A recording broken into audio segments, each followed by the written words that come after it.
I don't know, maybe I have to rate this story PG or even R or whatever. I don't want to, but I think it's something that really needs to be said because, well, just because, and you'll see why.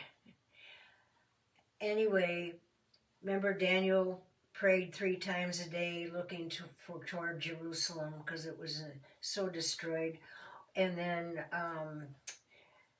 Darius put him in the lion's den. He got him out. Darius came to be friends and wanted to serve the true and living God. Well, as Darius was peering through his papers one day, and he let Daniel out. As Darius was peering through his papers one day, he came across some papers. Remember a long time ago when Babylon took over Jerusalem and stuff? There were 2 kings that destroyed Babylon. And one was Darius and one was Cyrus, and they were an uncle and a nephew. Well, Cyrus had died, and Darius is the one that let Daniel, well, he didn't let him out. The lions didn't hurt him. I'm wasting time on this.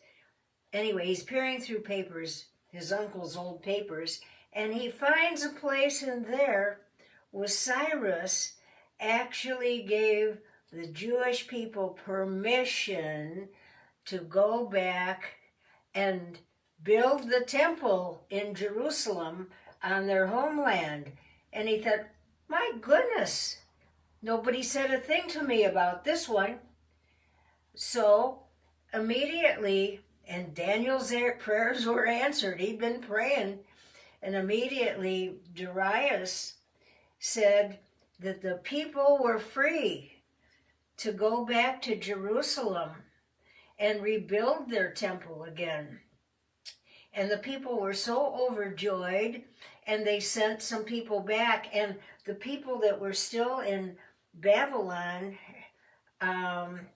decided they were going to start, and Darius made this a decree that all the gold and the silver and the goods and the fine linens and everything that you collect, it's all going to go toward the temple in Jerusalem after what we've done to the Israelites. So the people were happy to do this, and they were collecting lots of things. And there was a man named Nehemiah, a prophet of God. And so Nehemiah said to some men, go back and start rebuilding the temple. Well, they did. And they started wholeheartedly rebuilding the temple. It was a mess, but they did it. However, the people that were rebuilding it were starting to get intermingled with the surrounding area of people. And they got the temple built, but it was never the same. It wasn't as nice and as lavish as the original temple. And the workers, the young men there, started, like I said, intermingling with heathen people and marrying and having children and getting more interested in their own lives in cities and towns farther away. And even the priests that they had sent over, even the priests, now here's where it gets a little dicey. Greece, remember I said a few stories back, Greece is still going to play an important part. Greece had built what would you call it, a gymnasium or a stadium right near the temple. And the priests were they weren't as dedicated to the Lord as they should have been, because they were participating. They didn't have to go clear to Greece. Greece brought the gymnasium to them, like a satellite gymnasium, for the Olympics. And the priests were participating in these Olympics. And I'm sorry to say, I don't like bringing all this out, but the priests were all circumcised because that's what God wanted, to set them apart. Circumcision means the cutting off of the flesh or carnality, and this was a sign of setting them apart from the other nations. Well, the priests wanted to participate, but read it for yourself. You can get it on Google, even other sources, books. They didn't wear any clothes at all in the Grecian Olympics. And this was like just blocks away from the temple. Well, the priests didn't, because they wouldn't let the Jewish people participate in their Olympics. So the priests were trying to figure out how they could get their, and some did, got their circumcision reversed so they could participate. But they found it easier to wear a little loincloth around their waist here and to cover up the important parts. And it was black with big white, like a lightning strike through it. And this was the sign that Zeus was your god.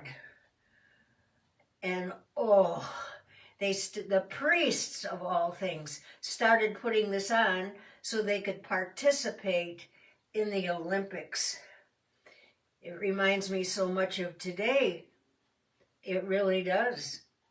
With our people in their sports, whether it's wrestling or swimming or whatever it is, the boys are trying to enter into the girls' Olympics and changing things so nobody will catch on. Well, this was happening way back, thousands of years ago, with the priests of God. And so Nehemiah, who was a prophet, and he lived in Babylon. He was taken into Babylon with the others. He was very distressed over this, and he thought, well, what good is it to do to bring all these wonderful and beautiful gifts? Because Darius had said, instead of paying taxes to me, bring these wonderful gifts to decorate the temple that has just been rebuilt in Jerusalem. But there were no walls around it. And people were awful. They were getting all mixed in with the other nations around them. And so a group of people was sent, and Nehemiah was one of them. And they were sent there, and God told Nehemiah, build a wall around Jerusalem to protect the people and the temple and know what the boundaries are. So it tells you in the scripture, you can read it in Ezra and Nehemiah, you can read it, where they go back, the scouting party went back, and it even tells in the scriptures, there was such a mess. The walls had been broken down, nothing to protect the temple at all. And they were stepping over the rubble and the stones, and people were starting to throw, I say this, their banana peels and their trash, and it was a mess. It was a real mess. And Nehemiah decided he would build a wall, and he had a little opposition from the other couple guys, Sanballat and Tobias, and but he said, let's build a wall and know that we have limits and perimeters around things. And so I'm going to leave it off there today, but oh, how God was so disappointed. Israel kept leaving him. Remember, go back to the story of Hosea and his wife. that was so promiscuous and kept leaving him. And yet God loved Israel through it all. So I'm going to leave off there today.